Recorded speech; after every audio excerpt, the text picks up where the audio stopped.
श्री ओम प्रकाश जी भाटी, श्रीमती आशा जी भाटी,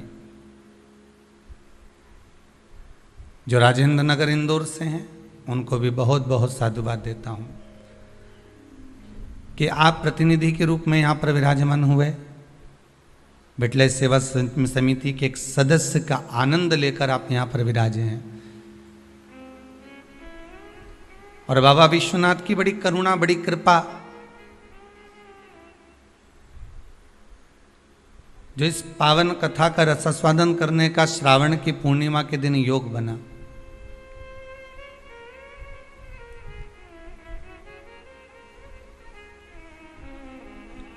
शंकर की कुछ कृपा ही ऐसी है।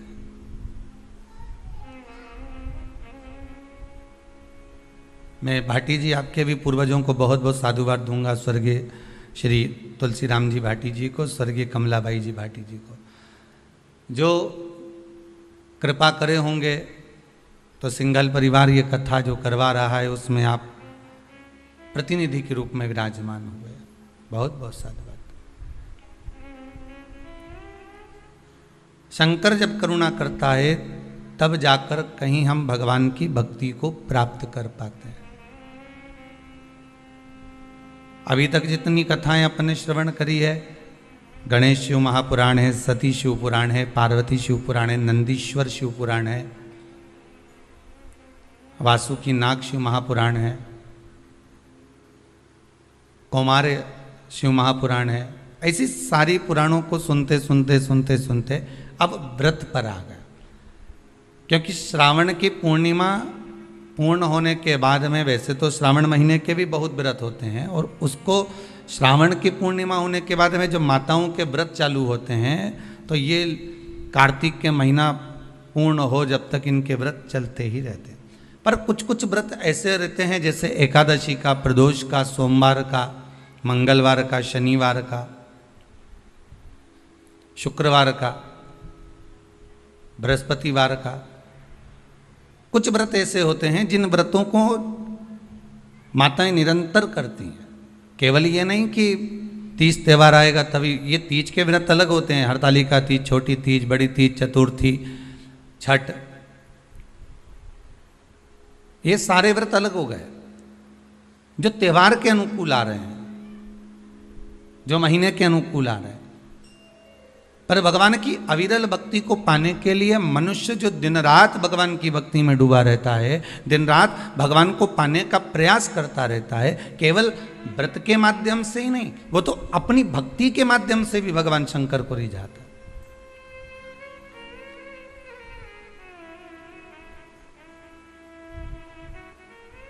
आज संपूर्ण विश्व में सबसे ज़्यादा आनंद की बात तो यह है कि आज रक्षाबंधन का त्यौहार है, और रक्षाबंधन का त्यौहार होने के साथ साथ भी लोग राखी भी बनवा रहे हैं और टीवी खोलकर शिव महापुराण की, क्योंकि व्रत नहीं छूट जाए।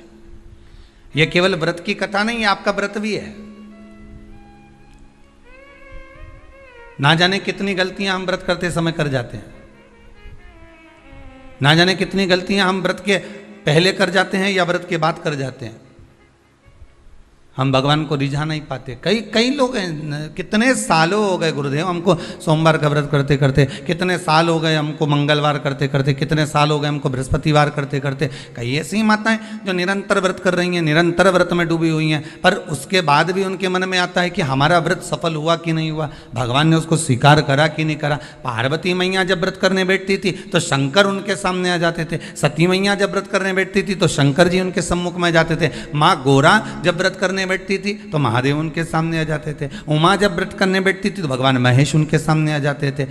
तो व्रत जब माताओं ने करा तो उनके सामने भगवान प्रकट हो गए। तो हम व्रत करते हैं तो भगवान क्यों नहीं आता?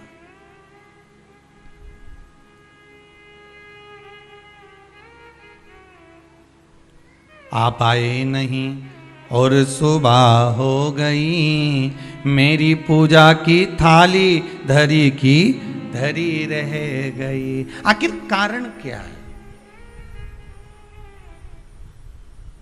क्या कारण हो सकता है? हम परमात्मा को इतना रिझा रहे हैं, हम परमात्मा को इतना मना रहे हैं, हम परमात्मा से इतनी विनती कर रहे हैं, निवेदन कर रहे हैं, उसके बाद भी अगर भगवान हमको ना मिले, उसके बाद भी भगवान हमारा ना सुने, तो फिर दुख तो होता है ना कि भगवान आखिर क्यों नहीं सुन रहा। कुछ कुछ माताएं कर रही थी, गुरु जी हमने ये करा, उसके बाद भी भगवान ने हमारा ना सुना। हो सकता है कि कुछ गलतियां हमारे भीतर की भी हो।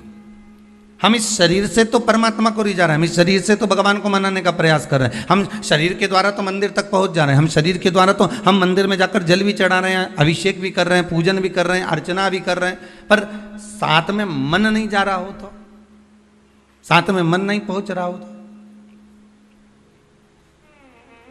कथा भी कितने सुंदर दिन प्रारंभ हुई है महाराज, श्रावण की पूर्णिमा, और कथा जो प्रारंभ हुई है वो भी व्रत। और बहुत समझने वाली बात है कि आज के दिन कई बहनें ऐसी होती हैं जो भाई के यहाँ नहीं जा पाती, कई भाई ऐसे होते हैं जो बहनों के यहाँ नहीं जा पाते।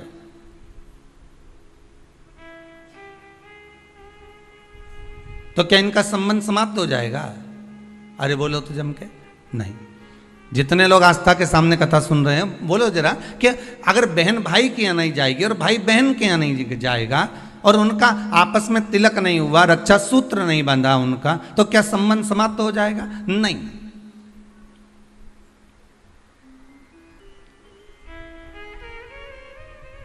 संबंध केवल शरीर का नहीं है, संबंध आत्मा का भी है।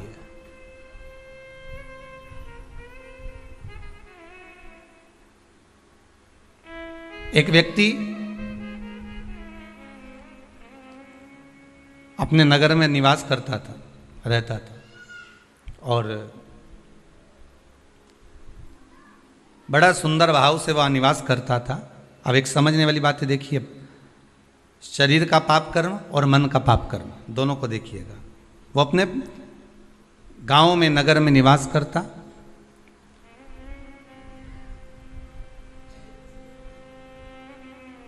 उसने जिंदगी में कभी कोई चींटी नहीं मारी, उसने अपने जीवन में कभी किसी का मन नहीं दुखाया, उसने अपनी जिंदगी में कभी किसी का धन नहीं खाया, उसने अपने जीवन काल में कभी किसी से असत्य नहीं बोला, उसने संपूर्ण जीवन काल में ना असत्य बोला, ना झूठ बोला, ना कपट करा, ना बेईमानी करी, ना प्रपंच करा, ना छल करा, ना कुछ बेकार कर्म करा, कुछ भी नहीं करा। इसके बाद भी वो जब प्राणों को त्याग कर गया तो नरक भोगना पड़ा। दृष्टांत सागर का यह बड़ा सुंदर चरित्र है महाराज।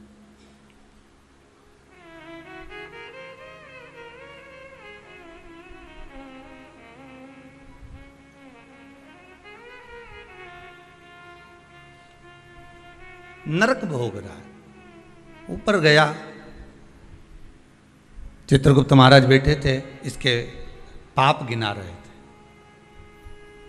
तो देवऋषि नारद का वहीं पर आगमन हुआ। श्रीमन नारायण, नारद जी ने तो पूछ लिया। संत के मन में अगर कोई प्रश्न आता है तो संत तुरंत पूछ लेता है कि आखिर कारण क्या है।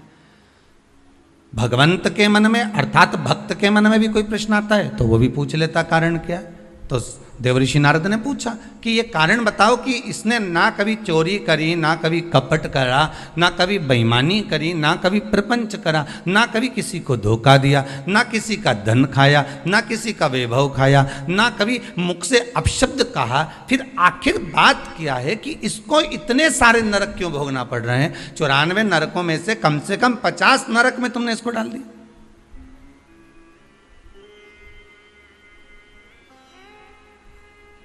ये नरक में भेजने का कारण क्या है? भाई व्यक्ति गरुड़ पुराण के हिसाब से नरक कब भोगता है कि आपने अगर किसी के यहाँ चोरी कर लिया, आपने अगर किसी के यहाँ कपट कर लिया, किसी को मार दिया, किसी को अपशब्द कह दिया, ताने दे दिए, गालियां दे दी, और कहीं चोरी आदि कर्म कर लिया, कोई लूटपाट कर ली, किसी का धन खा गए, किसी का वैभव खा गए, किसी की सत्ता खा गए, किसी के रूप में किसी को दुख दिया, तकलीफ दी, तो आपको नरक भोगना पड़ेगा। ये गरुड़ पुराण कहती है।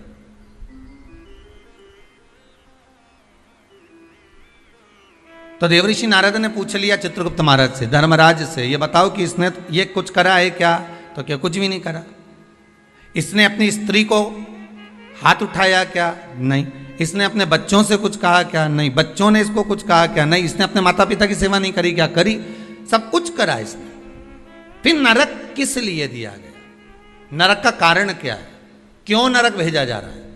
व्रत शिव महापुराण का सबसे पहला सूत्र आज आप अच्छे से समझ लेना तो आपको पूरी व्रत की महत्वता समझ में आ जाएगी कि हम व्रत करते हैं और भगवान सुनता क्यों नहीं है।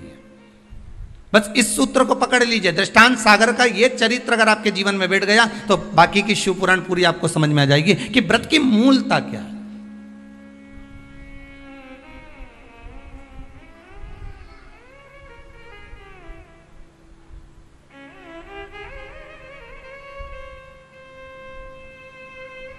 कारण क्या हो सकता है। देव ऋषि नारद ने पूछा तो धर्मराज बोले बस केवल एक कारण है। कौन सा? जब ये बैठता था इस शरीर के द्वारा इसने कोई बेकार काम नहीं करा। इस शरीर के द्वारा ये कोई किसी को कपट नहीं करा, किसी का धन नहीं खाया, वैभव नहीं करा खाया, किसी को अपशब्द नहीं कहा। इस शरीर के द्वारा कुछ नहीं करा इसने। फिर बचा कैसे था? तो कहा इस इंद्री के द्वारा, मन के द्वारा। क्या करा मन से? तो क्या मन के द्वारा ये जहां बैठता था वहां मन में सोच लेता था कि ये कितना बेकार व्यक्ति है, इसने इसके साथ तो ऐसा हो जाना चाहिए, इसके यहाँ कितना वैभव इकट्ठा हो गया, इतना धन एकत्रित हो गया होगा तो ये धन का करेगा क्या, इसके यहाँ तो ऐसा होना चाहिए कि डाका डल जाना चाहिए। इसने विचार करा, फिर विचार आया कि बताओ कितनी सुंदर स्त्री है, कितनी सुंदर नारी है, इतनी सुंदर नारी तो मेरे साथ में होना चाहिए थी।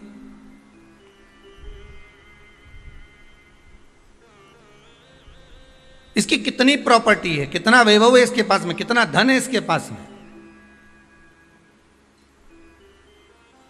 कुछ ऐसा हो जाए कि इसका धन संपूर्ण मेरा हो जाए,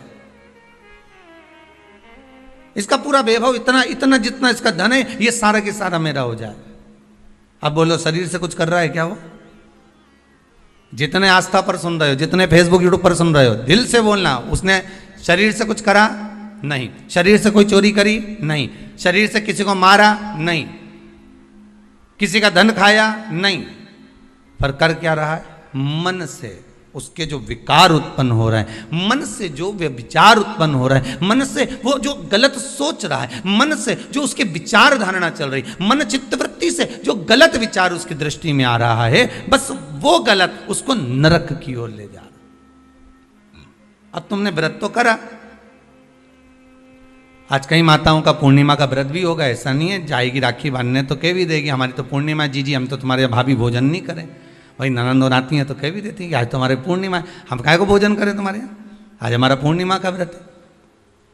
और कई तो रक्षाबंधन पे इसलिए भी नहीं आती कि जाके करेंगे क्या, राखी बांधेंगे और रोटी का बोलेंगे तो रोटी तो खा ही नहीं सकते अपन, व्रत है अपना, तो एक टाइम तो खा सको। पूर्णिमा के व्रत का तो महत्व है, एक टाइम तो भोजन कर सकते हो।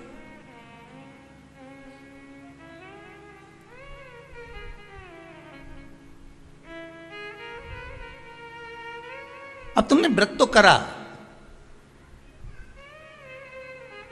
खूब जोरदार व्रत करा, सुबह से लेकर शाम तक कुछ नहीं खाया, कुछ भी नहीं खाया, पर ये मन बार बार अगर दौड़ कर कहीं चले गया, डब्बे में सब लोग भोजन कर रहे थे और सभी लोग प्रसाद को पा रहे थे, सभी लोगों के मन में भाव आया कि कितना सुंदर भोजन बना है, आज तो बाफला एक नंबर का बना है, आज बाटी तो बहुत जोरदार बनी। अब तुमने बनाई तो जीजी के लिए थी, ननंद के लिए थी, घर में बेटी के लिए थी, और आज तो मेहमान आया ना, भांजा ने भांजी ने सबके लिए बनाया, और मालूम पड़े ननंद आके कह दे कि नहीं हमारा तो आज श्रावण की पूर्णिमा का व्रत है, आज हम कुछ खाएंगे ही नहीं। अब तुमने बाटी तो बना दी, बाफला तो बना दिया, पूरन पोली तो बना दी, तुमने आज आलू बड़ा तो बना दिया, सब्जी पकौड़ा मंगोड़ा सब बना दिया तुमने, पर बेचारी वो बहन भले राखी बांध रही है, भले वो माँ आई हुई है, उसका व्रत भी है, पर उसकी जो मन है ना थोड़ा सा वो बाफले में तो जरूर जाए, वो बाटी में तो अटकेगा थोड़ा ना। अब आई और माँ भी कह रही है, बार बार मम्मी कह रही है, बार बार माता जी कह रही है, अरे बेटा ले ले एक व्रत छोड़ दे, ले ले थोड़ा, या तू एक टाइम खा लेती यहीं तो मन में भी सोच के बैठी, हाँ विचार तो है कि एक टाइम खाना तो है, तो घर जाके खाऊं कि यहीं खाऊं। अरे यहीं खा लूंगी, मना नहीं है, पर बाफला पूरा ठंडा हो जाएगा ना शाम तक। तो अब चित्तवृत्ति में अब वो बापला ने, बाटी ने, मंगोड़ा ने, आलू बड़ा ने सब अटका हुआ है। वो हृदय चित्त में राखी जरूर बांध रही है, पेड़ा भी खिला रही है, सब कुछ आरती भी उतार रही है, सब कुछ करे, पर चित्त वृत्ति तो वहीं अटकी है ना उसकी।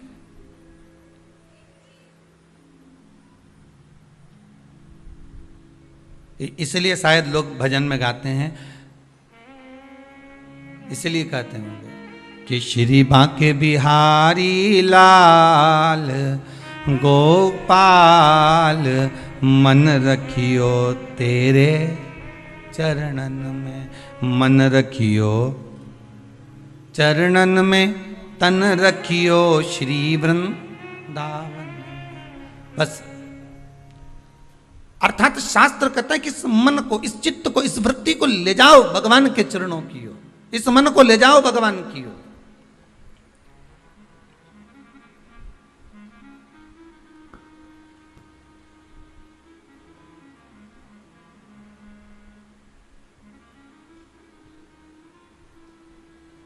इस मन को परमात्मा तक ले जाओ।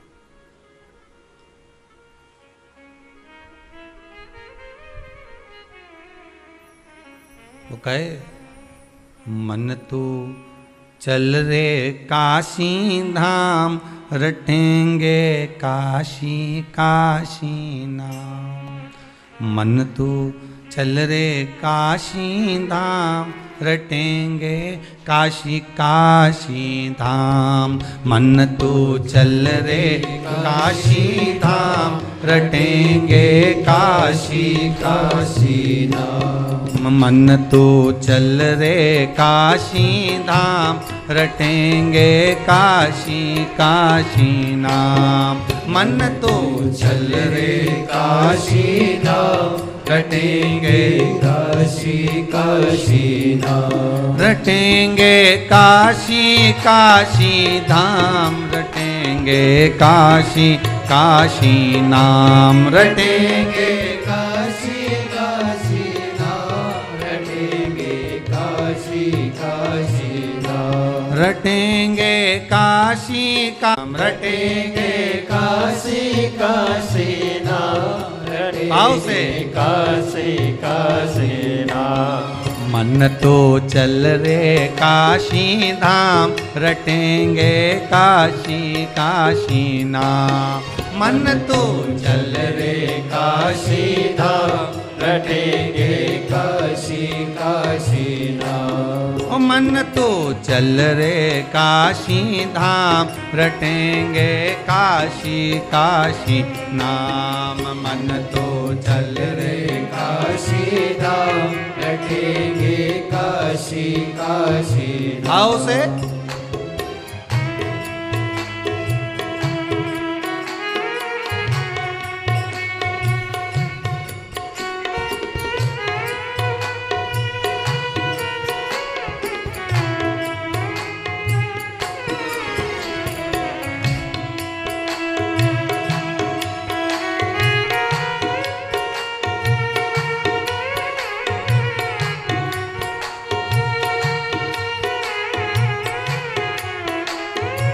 बड़े आनंद।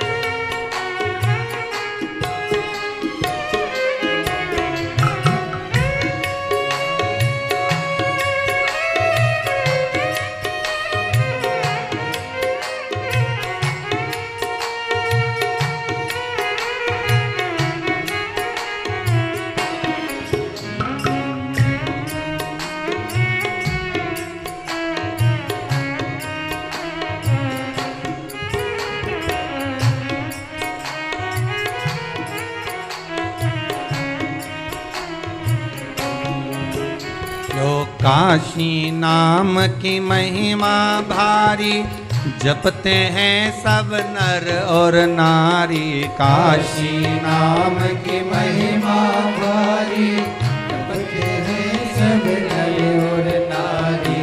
काशी धाम की महिमा भारी, जपते हैं सब नर और नारी। काशी धाम की महिमा भारी, जपते हैं सब नर और मन नारी। तो चल रे काशी धाम, जपेंगे काशी काशी नाम। मन तो चल रे काशी धाम, जपेंगे काशी काशी नाम। ओ मन तो चल रे काशी धाम, जपेंगे काशी काशी नाम। मन तो चल रे काशी धाम, जपेंगे काशी काशी नाम। ए मन तो चल रे काशी धाम, जपेंगे काशी काशी नाम। मन तो चल रे काशी धाम, जपेंगे काशी काशी नाम। इस मन को लेकर जाना है हमको व्रत तक। केवल शरीर का व्रत नहीं होना चाहिए। अगर केवल शरीर का व्रत कर रहे हो ना तो किसी काम का नहीं। आप भले जीवन भर सोमवार का व्रत करते रहो, आप जीवन भर प्रदोष का व्रत करो, जीवन भर एकादशी करो, जीवन भर द्वादशी करो, त्रयोदशी करो, तुम्हारी मर्जी पड़े जो व्रत करो। सोमवार मंगल बुध गुरु शुक्र शनि सारे करो, पर तन से कर रहे हो तो कोई मतलब का नहीं।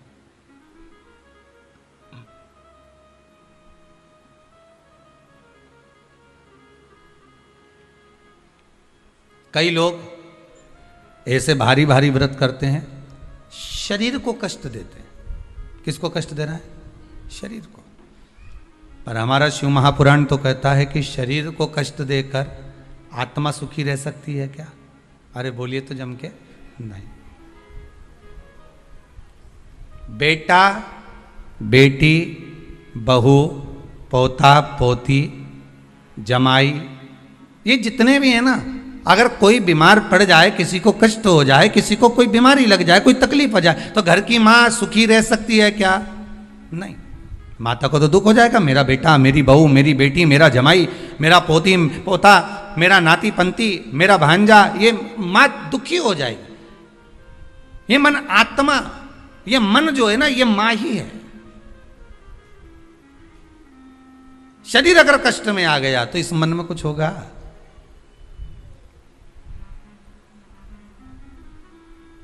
शिव पुराण कहती है बहुत अलमस्त रेखा कि यहां तक आपको पहले भी कथा में कहा, वल्लभ कुल की एकादशी करो, भले बकरी जैसे चरो, पर एकादशी करो। बार बार क्यों कहते हैं इस बात के लिए कि आप ज्यादा भूखे रहकर और बहुत शरीर को कष्ट देकर, मालूम पड़े शुगर और बीपी ऊंचा नीचा हो जाए और तुम हॉस्पिटल में पड़ी रहो, तो फिर उस व्रत का कोई मूल तत्व रहेगा क्या? नहीं। आत्मा का व्रत मूल है, मन का व्रत मूल है।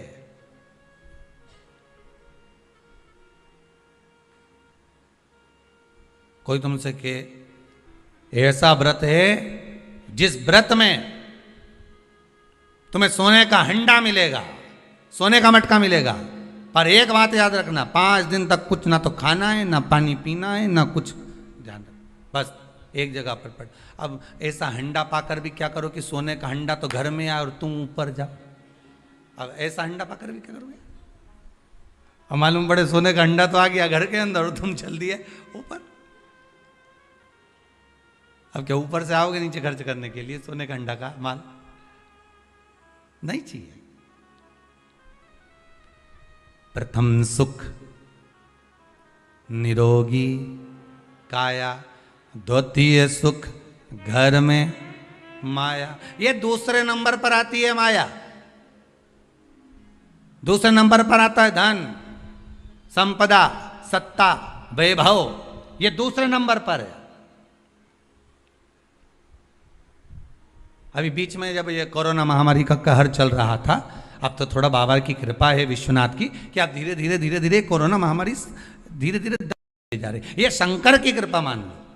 पर बीच में जब कोरोना महामारी का दूसरा जो लहर चालू हुई थी, उस लहर में आपने सुना होगा कि ना जाने वो कहाँ के विधायक थे, तो वो मालूम पड़े चले गए, फिर अखबार में देखा, टीवी में देखा कि वहाँ का मंत्री थे या विधायक थे, वो चले गए, कहीं कोई चले गया। अब विचार करो जरा, एक विचार करना कि कितना रुपया चुनाव में खर्च करा होगा, कितना धन लगाया होगा, कितना अनाप शनाप पैसा लगाया होगा, और जीत हासिल हो गई, और जीत मिल भी गई, और उसके बाद ये कोरोना महामारी में चले गए। अब बताओ ईमानदारी से, तो हंडे का करोगे क्या? अब वो सोने का अंडा का कोई काम है?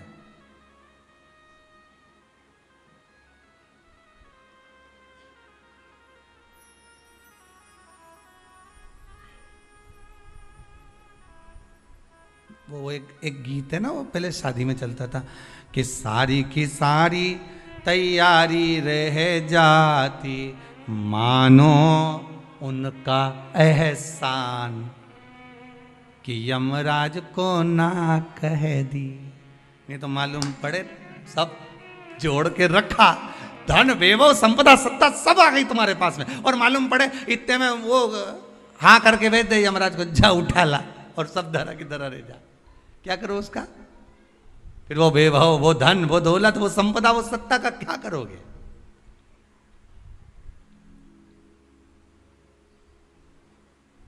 प्रथम सुखे निरोगी काया। आप अगर सुखी हो तो वो सबसे बड़ा हंडा है सोने का। स्वास्थ्य अच्छा है ना आपका?